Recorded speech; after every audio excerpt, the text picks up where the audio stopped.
सिद्धांत सेवा कल्याण समिति की चेयरपर्सन श्वेता रस्तोगी ने कहा, महाकवि कालिदास ने न बताया होता तो शायद ही हम गुरु के बारे में विस्तार से कुछ जान पाते। यूं भी हम इतना ही जानते हैं कि राम रघु के कुल में हुए और रघुकुल रीत सदा चली आई, प्राण जाए पर वचन न जाई। किंतु कुछ तो है कि मनु के होते हुए, राजा दिलीप और दशरथ के होते हुए भी वंश रघु के नाम से चला। दुर्भाग्य है कि हम रात को तो आघांत जानते समझते हैं, लेकिन राम के प्रपति महात्मा रघु की खोजबीन करने का प्रयत्न बहुत कम किया गया। राम का गौरव रघुपति होने में है, राघव होने में है, रघुवीर और रघुनंदन होने में है। आइए थोड़ी सी मुलाकात महात्मा रघु से।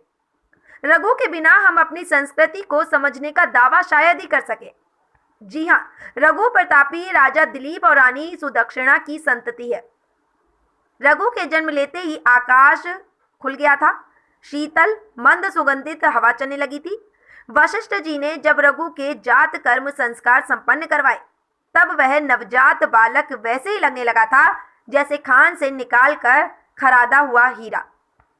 उन दिनों जब राज परिवार में पुत्र जन्म होता, तब कारागृह के सब बंदी छोड़ दिए जाने की परंपरा थी।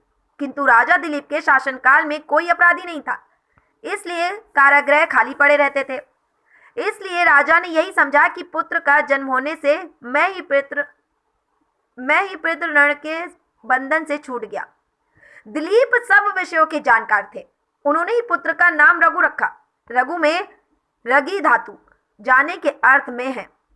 राजा दिलीप जानते थे कि उनका पुत्र सब शास्त्रों के पार चला जाएगा और युद्ध में सब व्यू तोड़कर आगे निकल जाएगा। युवावस्था में रघु की भुजाएं हल्के जुए के समान दृढ़ हो गई थी। छाती चौड़ी और कंधे भारी हो गए थे। वे ऊंचे, पूरे और तगड़े थे, फिर भी बहुत विनम्र। कभी अपना बड़ापन प्रकट नहीं होने देते। पिता ने जब उन्हें राज्य का भार सौंप दिया, तब उन्हें सिंहासन पर बिठा दिया। बैठा हुआ देखकर बच्चे बूढ़े उसी तरह प्रसन्न होते जैसे आकाश में उठे हुए इंद्रधनुष को देखकर लोग प्रसन्न होते हैं। उस समय उनके चारों ओर प्रकाश का एक घेरा सा बन जाता था। यूं तो रघु से पहले मनु आदि बहुत से प्रतापी सम्राट पृथ्वी को भोग चुके थे, परंतु रघु के हाथों में आकर पृथ्वी इतनी सुंदर हो गई थी मानो पहली बारी